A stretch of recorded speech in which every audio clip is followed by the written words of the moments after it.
Plastic দূষণ কমিয়ে আনার অন্যতম উপায় হলো যতটা সম্ভব এটা বর্জন করা। বর্জন তো হলো আগে জন্ম লাভ করার পরে। আমার তো ধারণা ছিল তো গোড়াতে যেতে হবে, উৎপাদনই বন্ধ করে। বর্জন তো একজন উৎপাদন করে ফেলেছে, তারপর বলছে বর্জন করে, এই দুজনের লেগে গেল।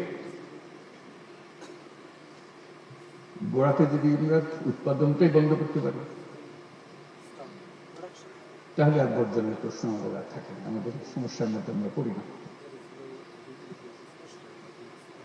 এবং উৎপাদন বন্ধ করলে যে দুনিয়া অচল হয়ে যাবে তাও না, কষ্ট হবে। সহজ জিনিস মনে হচ্ছিল, সহজ থেকে কঠিন হবে। পলিথিন বেশি দিন আগের জিনিস না, মাত্র সেদিনের জিনিস।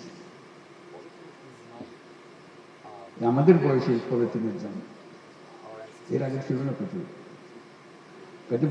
পলিথিন ছাড়া পৃথিবী অচল, এ কথা বলার কোনো সাধ্য নেই। লক্ষ লক্ষ বছর ধরে পৃথিবী চলেছে, মানুষের পরিবর্তন হয়েছে, ইতিহাসের পরিবর্তন হয়েছে, অর্থনীতির পরিবর্তন হয়েছে, প্লাস্টিক দরকার হয়। হঠাৎ এসে সে বিশ্ব জয় করে বসে গেল,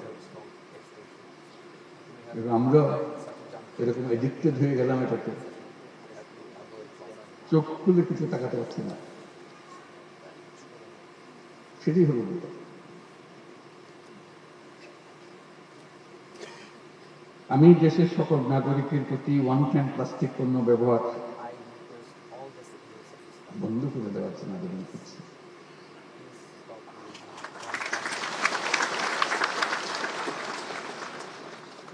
আমরা একটা পদ্ধতি তরুণদের জন্য শুরু করেছিলাম, সেটা বলতে পারি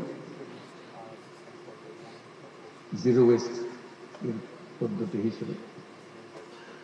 সপ্তাহে যদি 7 দিনই প্লাস্টিক ব্যবহার করি, আমার প্রথম কমিটমেন্ট হলো নিজের কাছে,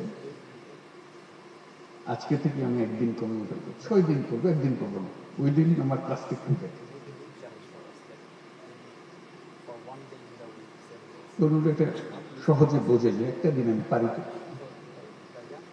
একটা দিনে যদি তুমি পারো এস্টাবলিশ করতে পারো, একটা দিন শনিবার আমি প্লাস্টিক ব্যবহার করি না, কোনো রকমের প্লাস্টিক ব্যবহার করি, তাহলে চেষ্টা করে শনি আর রবি 2 দিন করতে পারো। ক্রমে ক্রমে 7 দিনে যাও, স্টেপ বাই স্টেপ যদি অভ্যস্ত হও, সতর্ক হও, তাহলে হয়ে যেতে পারে। কিন্তু সিদ্ধান্তটা হবে, সিদ্ধান্ত ছাড়া ওই পথ কঠিন পথ।